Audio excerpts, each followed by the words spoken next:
Au Mali, les avocats de Karim Keïta réagissent au mandat d'arrêt international émis contre le fils de l'ancien président Ibeka. Les conseils évoquent des fondements d'ordre politique à cet ordre donné à Interpol. L'Éthiopie assure que la seconde phase du remplissage du grand barrage s'est bien achevée. L'infrastructure, objet de discorde avec l'Éthiopie et le Soudan, est prête à produire de l'électricité.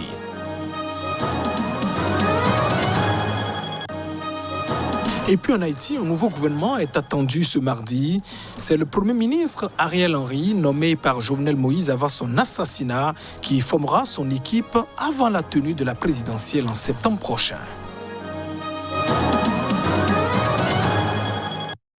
Et voilà pour le sommaire de ce journal. Bienvenue dans cette édition. Les avocats de Karim Keïta réagissent après l'émission de mandat d'arrêt international contre le fils de l'ancien président Ibrahim Boubacar Keïta. Ce mandat qui vise, évidemment, Karim Keïta, fils aîné de Ibeka, a pour fondement une circonstance politique. C'est ce qu'ont dit donc les conseils du mis en cause. Le mandat d'arrêt en cause a pour fondement réel une circonstance politique et non de droit commun, écrivent les avocats de Karim Keïta dans un courrier adressé à Interpol dont l'AFP a eu connaissance. Le 5 juillet dernier, le tribunal de grande instance de la commune 4 de Bamako avait lancé un mandat d'arrêt international à l'encontre de Karim Keïta et l'avait transmis à Interpol afin que l'organisme diffuse une notice rouge selon une source proche de l'enquête. Les notices rouges d'Interpol émise à la demande d'un État, consiste à demander aux autorités dans le monde de localiser et arrêter un fugitif recherché pour une extradition, sa remise ou toute autre procédure judiciaire. L'enquête qui vise Karim Keïta concerne la disparition d'un journaliste d'investigation âgé d'une cinquantaine d'années, Birama Touré, qui travaillait pour l'hebdomadaire de Bamako, le Sphinx. Il n'a plus été vu depuis le 29 janvier 2016, selon sa famille, et le directeur de la publication, Adama Dramé. Ces derniers disent craindre qu'il ait été enlevé, torturé et tué après plusieurs mois de détention, mais Karim Keïta a toujours fermement démenti toute implication dans la disparition du reporter. Karim Keïta a trouvé refuge à Abidjan après le coup d'État militaire qui a renversé son père en août 2020. Karim Keïta n'est pas un fugitif et les autorités maliennes n'ignorent pas qu'il s'est installé en Côte d'Ivoire pour des raisons qui tiennent à sa sécurité personnelle, explique le courrier des avocats. Au Mali, un pouvoir de fait s'étant substitué à l'autorité judiciaire, il est possible d'en déduire qu'en l'État, il existe un risque sérieux que Karim Keïta soit privé des garanties de l'exigence d'un procès équitable, affirme la lettre. Lundi après-midi, 2 semaines après l'émission du mandat d'arrêt, Karim Keïta ne figurait pas sur la liste des notices rouges sur le site officiel d'Interpol. Au Nigeria, 13 policiers ont été tués dans une embuscade tendue par des voleurs de bétail dans l'état de Zamfara. Nous sommes dans le nord-ouest du pays. Information rapportée par la police locale.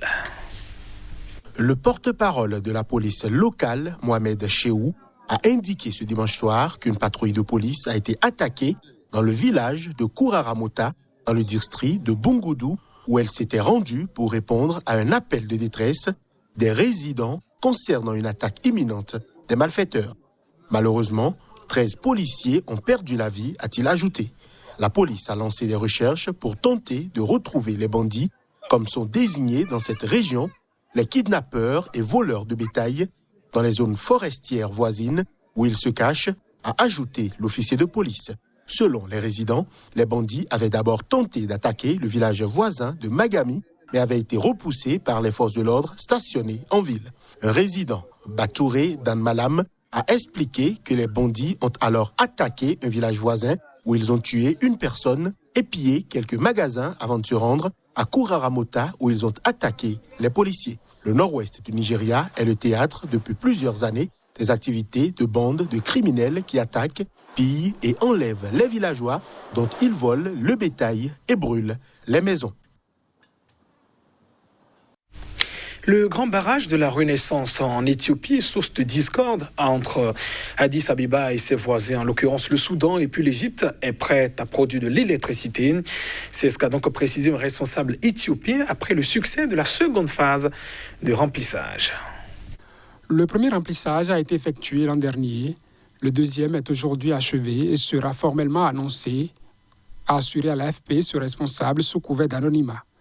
La quantité d'eau stockée dans le barrage, source de tensions avec les voisins de l'Éthiopie situés en aval du Nil, le Soudan et l'Égypte, est désormais suffisante pour assurer la production d'énergie, a-t-il ajouté.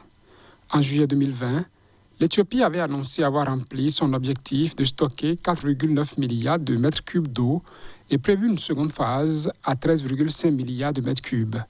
Il y a désormais assez d'eau pour mettre en opération les 2 premières des 13 turbines du barrage, a indiqué à l'AFP le responsable éthiopien sans avancer de date précise pour le début de la production d'électricité. Le méga-barrage, d'une contenance totale de 74 milliards de mètres cubes d'eau, est construit depuis 2011 dans le nord-ouest de l'Éthiopie, près de la frontière avec le Soudan, sur le Nil bleu, qui rejoint le Nil blanc à Khartoum pour former le Nil. Avec une capacité de production d'électricité de 5000 MW, revue à la baisse par rapport aux 6500 initiaux, il devrait devenir un des plus grands barrages hydroélectriques d'Afrique. Depuis le lancement du projet, le GEAD constitue une pomme de discorde entre l'Éthiopie, qui le juge indispensable au développement de ses infrastructures énergétiques, et le Soudan et l'Égypte, tous deux tributaires du Nil, pour leurs ressources hydrauliques. Des discussions entamées sous l'égide de l'Union africaine n'ont pas permis aux 3 pays de parvenir à un accord tripartite sur le remplissage du barrage et sur les modalités d'opération des retenues d'eau. Le Caire et Khartoum avaient demandé à Addis Abeba de surseoir au remplissage du barrage dans l'attente de la conclusion d'un accord. En République démocratique du Congo, Jacky Ndala, le président de la Ligue des jeunes du parti de Moïse Katumbi, a été arrêté pour les proches de l'ancien gouverneur du Katanga. C'est une nouvelle étape. Cette nouvelle a été donc franchie dimanche avec cette arrestation.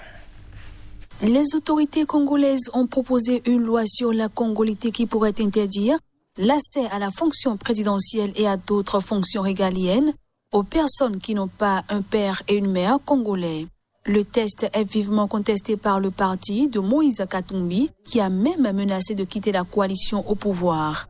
Alors qu'il n'y a toujours pas d'apaisement entre pro-Katumbi et pro-Tshisekedi, suite à cette proposition, le patron de la Ligue des jeunes du parti de Moïse Katumbi a été arrêté. Et pour les proches de l'ancien gouverneur, il s'agit d'une nouvelle étape qui a été franchie ce dimanche avec l'arrestation de Jacky Ndala. Les raisons de l'arrestation de ce dernier ne sont connues ni de ses proches ni de son parti, Ensemble pour la République. Selon les explications de John Padou, le rapporteur de la jeunesse du parti, c'est depuis 3 jours qu'il est victime des menaces et autres traitements faisant état qu'il sera arrêté et acheminé là où ils vont vouloir l'amener. Selon un communiqué d'Ensemble pour agir, c'est l'Agence nationale des renseignements qui a procédé à l'arrestation vers 9h ce dimanche. Le même jour, elle venait de relâcher 2 collaborateurs de Jacky Ndala appréhendés samedi soir par des hommes inconnus, précise le communiqué. Venus à bord de 4 véhicules, dont 2 qui avaient des plaques d'immatriculation de la présidence de la République, dont relève l'Agence nationale des renseignements. Le parti affirme que les 2 collaborateurs ont été torturés avant d'être relâchés. En Algérie, un journaliste a été condamné à 2 ans de prison ferme par un tribunal de Tébessa pour des publications sur Facebook. C'est ce qu'a précisé une ONG du pays. Pour des publications sur Facebook, le journaliste Abdel Sayad a été condamné par contumace à 2 ans de prison ferme avec mandat d'arrêt par le tribunal de Tébessa. Le Comité national pour la libération des détenus a indiqué sur son compte Facebook que le tribunal a aussi ordonné la suspension de son contrat de travail à la radio locale de Tébessa, où il a exercé pendant 26 ans. Le journaliste, qui n'était pas présent à l'audience pour une raison non précisée, a réagi avec humour, sans préciser la nature des publications sur Facebook pour lesquelles il a été condamné. Je n'ai jamais imaginé cette gloire dans la nouvelle Algérie. 2 ans de prison avec un mandat d'arrêt et un autre ordre de suspendre mon travail à la radio où j'ai passé 26 ans, a écrit en français Abdel Sayad sur son compte Facebook. Quelle bonne nouvelle à la veille de l'Aïd al-Adha. Merci Monsieur Abdelmajid Tebboune pour cette grande réalisation, a-t-il ajouté en citant le président algérien. Contacté, le journaliste et la radio qui l'emploie n'ont pas répondu dans l'immédiat. Ce jugement est le dernier en date d'une série de condamnations sévères visant des journalistes dans ce pays d'Afrique du Nord, malgré les critiques internationales. L'Algérie figure à la 146e place sur 180 du classement mondial de la liberté de la presse 2021, établi par l'ONG Reporters sans frontières. Un nouveau gouvernement est attendu en Haïti. Il aura à sa tête le Premier ministre Ariel Henry, qui avait été nommé par le président Jovenel Moïse juste avant son assassinat. C'est ce qu'a donc confié une source proche de l'exécutif. Dans ce nouveau gouvernement, confronté à de multiples défis, étant donné l'ampleur de la crise institutionnelle et sécuritaire actuelle, le Premier ministre par intérim, Claude Joseph, reprendra son poste de ministre des Affaires étrangères, a précisé cette source lundi. Cette annonce semble mettre un terme au bras de fer qui opposait Joseph et Henry en concurrence pour assumer la direction de l'exécutif haïtien. Depuis plusieurs jours, Claude Joseph et Ariel Henry ont multiplié des rencontres de travail qui aboutiront à la formation d'un gouvernement inclusif avec Ariel Henry comme Premier ministre et Claude Joseph, ministre des Affaires étrangères, a déclaré le responsable. Il n'y aura pas de président de la République. Ce nouveau gouvernement aura pour mission d'organiser des élections générales le plus vite possible, a-t-il ajouté. La balance a finalement penché en faveur de Ariel Henry, qui a bénéficié durant le week-end du soutien d'un groupe d'ambassadeurs représentant l'Allemagne, le Brésil, le Canada, l'Espagne, les États-Unis, la France, l'Union européenne, ainsi que le représentant spécial de l'Organisation des États américains et la représentante spéciale du secrétaire général des Nations unies. Dans un communiqué samedi, ce groupe a appelé à la formation d'un gouvernement consensuel et inclusif. Dans cet objectif, il encourage fortement le Premier ministre désigné Ariel Henry à poursuivre la mission qui lui est confiée de former un tel gouvernement, ont ajouté les ambassadeurs. Ariel Henry, médecin chirurgien de 71 ans, en est à sa 3e expérience ministérielle. Il a été ministre de l'Intérieur de janvier à septembre 2015, puis ministre des Affaires sociales et du Travail de septembre 2015 à mars 2016. Il fut aussi membre du cabinet du ministre de la Santé publique de juin 2006 à septembre 2008, avant de devenir chef de cabinet de septembre 2008 à octobre 2011. Les funérailles de Jovenel Moïse, abattu à l'âge de 53 ans le 7 juillet par un commando armé, auront lieu vendredi. Blessé dans l'attaque nocturne, son épouse Martine Moïse est rentrée samedi à Port-au-Prince après avoir été soignée dans un hôpital de Miami. Et ainsi s'achève cette édition. Merci de votre attention. Au revoir.